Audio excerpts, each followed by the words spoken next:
Today, we're diving into a really powerful program called Bridge to Resilience. It's all about giving our educators the tools they absolutely need to support students from military families who are often navigating some pretty complex and heavy stuff. You know, it's a fundamental truth in education, right? A kid's world doesn't just stop and start at the school doors. And for children in military families, the challenges they face at home can be so unique and honestly often invisible, and that profoundly shapes their entire experience in the classroom. So let's start by exploring that invisible weight, those unseen struggles that service members and, by extension, their families are carrying with them every single day. The reality is, for so many veterans, coming home is just the start of a whole different kind of battle. The invisible wounds of service, things like PTSD, they don't just disappear. They become part of the very fabric of family life. And we're not talking about a small number here. Studies show that up to 20%, that's 1 in every 5 veterans, experience post-traumatic stress disorder. They're bringing the psychological impacts of their service right back into their homes. And that has this immediate, powerful ripple effect. Get this. In couples where one partner is dealing with PTSD, a staggering 30 to 60% of them experience significant relationship distress. And you can bet that stress doesn't just stay between the two of them. You can just see how that ripple effect spreads out. Children of parents with PTSD, they're at a higher risk for their own emotional and behavioral problems. Meanwhile, spouses often have to step into that caregiver role, juggling this immense stress that, understandably, can make it really hard for them to engage with their kids' teachers. The entire family unit feels it. And it's not just PTSD. There's another really profound invisible wound called moral injury. This is what happens when an event just shatters a person's moral compass. It creates this deep crisis of conscience that can be just as debilitating for the service member and, of course, for their family. So the big question is, how does all this stuff, the PTSD, the moral injury, the family stress, how does it actually show up at school? Let's trace that path right from the home and into the classroom. Okay, this is the most crucial point to get. Trauma isn't just an emotional thing. It is a neurobiological one. For a child living in a home that's shaped by trauma, it physically alters their developing brain, and that directly impacts their ability to learn. And here's what that actually looks like in a classroom. Trauma can totally disrupt a child's memory and their ability to pay attention. It makes emotional regulation, just controlling their feelings, incredibly difficult. When a student's brain is basically in a constant state of fight or flight, it just can't prioritize learning fractions or history. It's just not possible. Now, this is a massive challenge, no doubt about it. But it's not an unsolvable one. And that brings us to a really hopeful solution, the Bridge to Resilience program.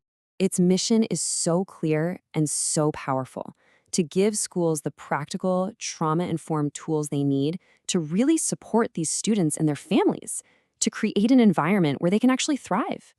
And this program comes from some serious expertise. It's a collaboration between 2 expert organizations: the Moral Injury Support Network for Servicewomen, who are dedicated to ending the silent suffering of military families, and Guided Path Therapy and Consulting, a practice with over 2 decades of experience in trauma-informed care. So, you might be wondering, what makes this program any different from the usual professional development for teachers? Well, the answer lies in its clinical foundation.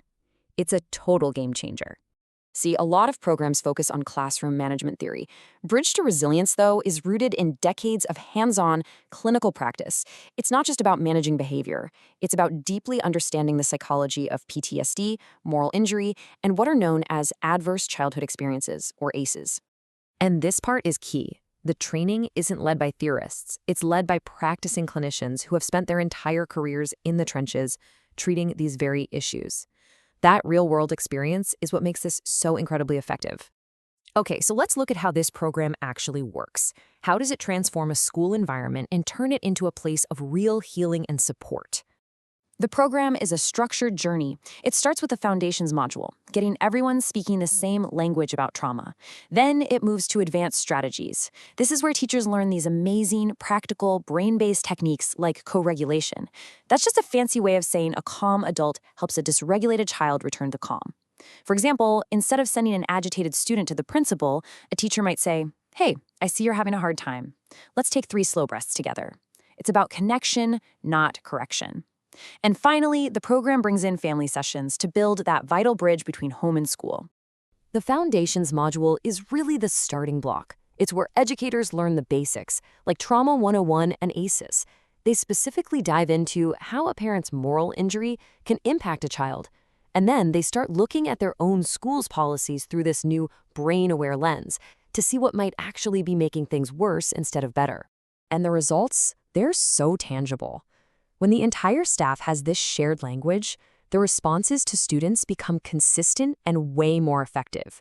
Schools see fewer behavioral incidents, they see better academic outcomes, and, most importantly, they see stronger, more resilient students. And all this hard work doesn't go unnoticed. The Bridge to Resilience program is actually designed to help schools earn special designations, like the Purple Star Award, which is a huge deal for recognizing commitment to supporting military-connected students. And here's how it helps them get there. The program provides the advanced training and the family engagement sessions that are literally required for the award. It gives schools concrete, actionable strategies they can put right in their application, making that path to recognition so much clearer. So, we end with this question, which really gets to the heart of it all. How can a school build that bridge from trauma to resilience? Well, the answer lies in understanding, in empathy, and in equipping our amazing educators with the clinical-grade tools they need to transform their classrooms into safe harbors for every single student.